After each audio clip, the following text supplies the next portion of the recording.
straight up, I ain't got no conversation for you. Check it out, man. It's your boy Don Cannon. The Money Machine is in the building. You know I'm checking out my man Ace and this, man. We live in Atlanta, in my home. I'm the mayor. We out here, baby. Let's go. For you, nigga, talk to the Cannon. Yeah, have a few words with the Cannon. Nigga, tell it to my motherfucking Cannon. From Philly to where I'm landing, I'm a Cannon. And I'm on that Philly fighting shit, and I come fully equipped. You try to get body, keep me and shotty in the whip. If a nigga try to stick me, I'ma blam him. Sing along. Alright, from London to Atlanta, the journey continues, the Ace and Viz adventure. And we're here with super producer and DJ Don Cannon. How you living? Going good, how you? Yeah, not too bad. We're fully gassed up right now because we are in the DTP headquarters, Disturbing the Peace. It's where you work and also Ludacris works. Who did you have in here last night? Because they kind of trashed the place. The new group, they got Untitled, signed to DTP, Def Jam, new super group out of Toronto. They have a remix record with Sean Kingston and Rock City, which is from the Virgin Islands. About to make a quick smash on the Caribbean. And then I did a remix for a record called Island Girl. That's going for ads next month. We about to smash on the Caribbean real quick. Wicked. Sounds awesome. All right, so honor amongst DJs, right? I feel like DJs make the world go around. So talk to us about some of the people that you've produced for and DJ'd for. I mean, as a DJ, you know, I started out DJing for a group called Philly Most Wanted. And Miss Jade, which was signed to Timberland back in the day, the Beat Club, when he had Bubba Sparks. And we went on Sprite Liquid Mix tour. Then I gradually moved on to Lil Scrappy when he was real hot with Headbuster and No Problems. Went on the road for like 2 or 3 years. We did the G-Unit tour, you know what I mean, which was a big tour. You know, if you can imagine, that was 50 Cent when he was first, you know, getting out. He was the second album in, but he had Lloyd Banks had dropped the album, Young Buck had dropped the album, they did the G-Unit album. So that tour was real big, you know what I mean? You know, I think Lil Scrappy had just picked up on G-Unit South and was working between the two, Lil Jon and 50 Cent. So at that time, Lil Jon and 50 Cent were two of the biggest people in music. You know, so as far as that, you know, I came off the road just to do some production. You know, as far as production, you know, I've worked with everybody from Outkast, Ludacris, Young Jeezy to Jay-Z to, you know, Chrisette Michelle. We can go down the line.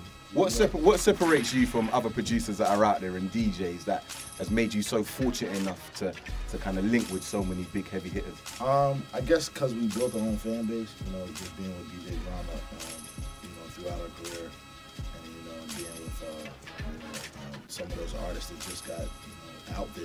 T.I. was coming up with us, Jeezy was coming up with us, David Banner was coming out with us, Little Kim, John actually anchored a lot of our careers.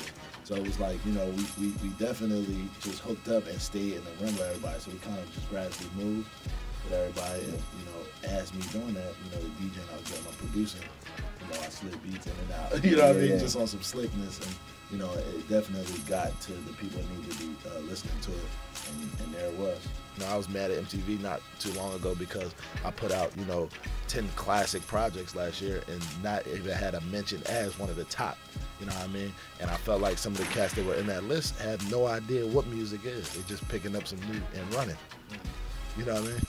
Do you disagree with those kind of programs and stuff on MTV? Because we recently hosted the top 10 MCs in the UK of 2010, and we wasn't on the panel because we was like, we don't want that heat, so we just hosted it. We was like, yo, we'll host it. Do you agree with programming like that? Do you feel that people get their just deserves?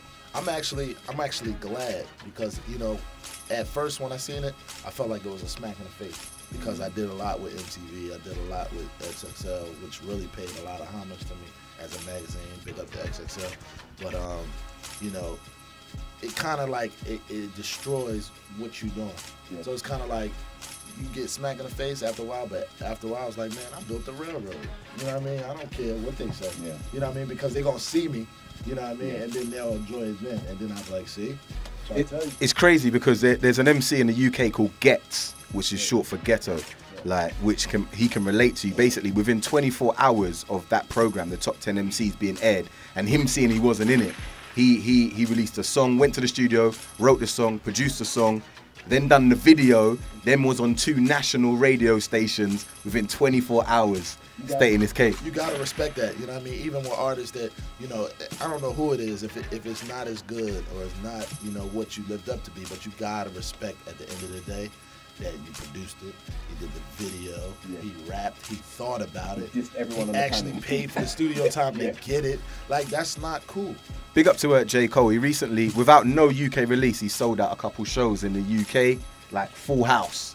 And all, you know, all the younger kids knew his lyrics, and you know, he's a true lyricist, so it was great to see that. It was great to witness that. And he's also touring with Tiny Temper at the end of the year. Do you know Tiny Temper? Yeah. Julie put me on to him. How you feeling about Tiny Temper? Hey man, I didn't hear a lot of them, but from what she was telling me, it's pretty big. It's pretty big. Is he big? Yeah, he's big, man. He's doing his thing. He's doing his thing. I know you lot out here calling him Teeny Temper, and he's not happy about that. So just let's pull it straight, Tiny Temper. But you know your stuff, man. You've recently worked with Estelle. I'm not sure if we're allowed to say that, but we said it anyway. Hey man, that's my homegirl, man. You know, she hits me every now and then, see how I'm doing and everything.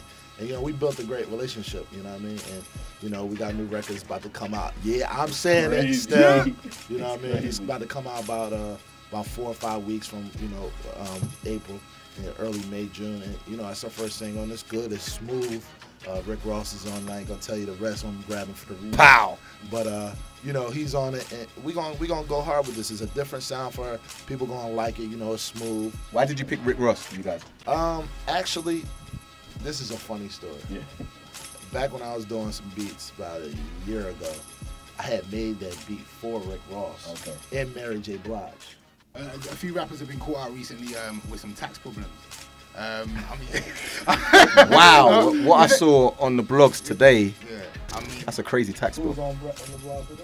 Lil Wayne, Tax. yeah. 6 million. Is that down to the rappers or down to the accountants? Whose fault is that? Do you pay taxes on your mixtape? We've been here before.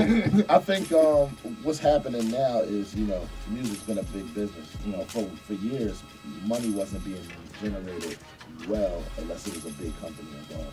You know, Cash Money Records, Master P had No Limit. A lot of those companies were paying the taxes, but the rappers were getting actual cash, actual, you know, checks and stuff, you know.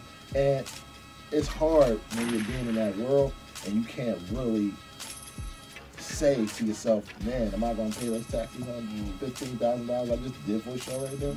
You know what I mean? And I take you out to like 40%. Right, and I think they're just targeting the entertainment people, you know what I mean?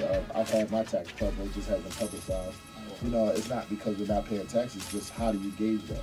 You know what I mean? If you get a check for $150,000 cash for, you know, publishing and stuff like that, but you don't get a W-9, where am I supposed to go? Especially if I'm from the street. I don't know anything. I'm not in the corporate world. How do I know? That I know I'm supposed to pay taxes, but what am I supposed to do? How do you write something off that's in advance? You feel me? So there's a lot of, you know, things that are coming out that I think they just put people on blast so they know that, yo, we coming for you, Wesley Snipes. You gotta get away with that 30 mil. And then you got, you know, Lil Wayne. Yo, we gonna come after you for this, you know. It's just bothersome, you know what I mean? But you gotta pay Uncle Sam at the end of the day. But, you know, I wouldn't.